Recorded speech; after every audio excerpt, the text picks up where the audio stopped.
శ్రీ లక్ష్మీ నరసింహస్వామి వారి చందనోత్సవం ఏర్పాట్లను joint collector K మయూరశోక్ ఇతర పలువురు అధికారులతో కలిసి పరిశీలిస్తున్న జిల్లా కలెక్టర్ ఎంఎన్ హరేంద్ర ప్రసాద్ ఈ నెల 30వ తేదీ బుధవారం నాడు సింహాచలం క్షేత్ర అప్పన్న నిజరూప చందనోత్సవం కార్యక్రమం అత్యంత ఘనంగా నిర్వహిస్తున్నందున సింహాచలం పరిసర ప్రాంతాల్లో మంగళవారం మరియు బుధవారం నాడు మద్యం దుకాణాలు, మాంసం విక్రయ కేంద్రాలు, నాన్ వెజ్ ఫాస్ట్ ఫుడ్ సెంటర్లు సింహాచలం క్షేత్రం విశిష్టత దృష్ట్యా లక్షలాది హిందూ భక్తుల మనోభావాలను గౌరవిస్తూ విశాఖ జిల్లా అధికారులు, ప్రజాప్రతినిధులు తక్షణమే మూసివేసే విధంగా తగిన ఆర్డర్స్ ఇవ్వాల్సిందిగా కోరుతున్నాం.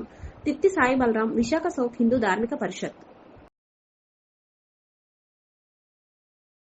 శ్రీ స్వామివారి చందనోత్సవ కార్యక్రమం సంబంధించి మనం భక్తులు 1,50,000 వరకు రావాల్సినటువంటి ఒక అంచనా ఉంది. ఆ మేరకు లాస్ట్ ఇయర్తో పోల్చుకుంటే ఇప్పుడు ఎలక్షన్ టైం అప్పుడు ఉన్నారు. మరి దానికోసం ప్రధాన ఏర్పాట్ల కోసం కొత్తగా ప్రధానంగా సామాన్య భక్తుల కోసం ప్రసాదం స్కీమ్లో 3 ఫ్లోర్లతోటి 5,000 మందికి క్యూ కాంప్లెక్స్ కొత్తగా ఏర్పాటు చేశాము. దాంట్లో మన అన్ని ఫెసిలిటీస్ తోటి సహా మనం చేయడం జరిగింది. ఇది అదనంగా మనం ఏర్పాటు చేసినటువంటి సర్వీస్ అంటే సామాన్య భక్తులకు ప్రాధాన్యత కోసం. అదేవిధంగా ఎర్లియర్గా ఉన్నటువంటి క్యూ లైన్ సంబంధించి కానీ మిగతా అన్నీ కూడా రిపేర్ చేస్తూ ఫ్యాన్స్, టాయిలెట్స్ అన్ని ఫెసిలిటీస్ ఉండేలాగా అన్ని ఏర్పాట్లు చేసుకున్నాము. అలాగే మనం లోపలికి వెళ్ళిన తర్వాత బయటికి స్వామివారి దర్శనం తొందరగా అవడం కోసం ఆ 4 దశలు అక్కడ హైట్లు అంటే విఐపీతో కలుపుకుంటే 5 రకాలైనటువంటి భక్తులు వెళ్ళే అవకాశం ఉంది కదా. క్యూ లైన్స్ బాగుంటుంది కదా. ప్రతి లైన్ హైట్కి 7 ఇంచెస్ హైట్లో వాళ్ళందరూ కూడా దర్శనం ఫ్రీగా, పర్టికులర్గా మాట్లాడితే ఫ్రీ దర్శనం వాళ్ళు 300 వాళ్ళు అంత బాగా హైట్లో ఉండి స్వామివారిని బాగా చూసుకునే అవకాశం కూడా ఉంటుంది. ఆ లెవెల్లో 7 ఇంచెస్ హైట్ ఉండేలాగా మనం ఏర్పాటు చేయడం జరిగింది. ఇక స్వామివారి ప్రసాదం ఖచ్చితంగా ఈసారి మా మినిస్టర్ గారి ఆదేశాల మేరకు లడ్డూని బయట ఉచితంగా ఇచ్చడానికి అన్ని ఏర్పాట్లు చేస్తున్నాం. అలాగే రెగ్యులర్గా ఇచ్చేటువంటి కర్మ ప్రసాదాలు ఇచ్చేటువంటి వాళ్ళకి అదనంగా దేవస్థానం తరఫున మనం ఏర్పాటు చేస్తున్నాం. వాళ్ళందరినీ కోఆర్డినేట్ చేసుకుని మనం మిగతా కార్యక్రమాన్ని ఏర్పాటు చేసుకున్నాం. అలాగే ట్రాఫిక్ కట్టు కూడా వారి పోలీసు వారి సహకారంతో కలెక్టర్ గారు అలాగే నిన్న హోమ్ మినిస్టర్ గారు రావడం జరిగింది. గ్రూప్ ఆఫ్ మినిస్టర్స్ ఇచ్చిన ఆదేశాలన్నీ కూడా మనం సూచనపక్కగా మనం మ్యాక్సిమం అవకాశాలు ప్రయత్నం చేస్తాం.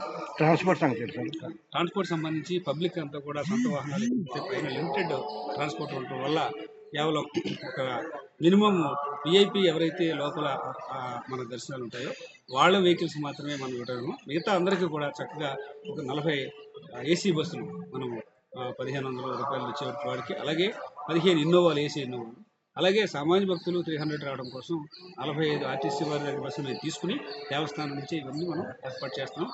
ఇది షటిల్ సర్వీస్ కింద అప్పటి నుంచి pickup points, down hill points అన్నీ కూడా కొత్తగా మనం ఏర్పాటు చేయడం జరిగింది. సార్ సేవల గురించి పాయింట్లు పెట్టారు కదా సార్, వాళ్ళకి ఏ విధంగా ఇబ్బందులు అవుతుంది?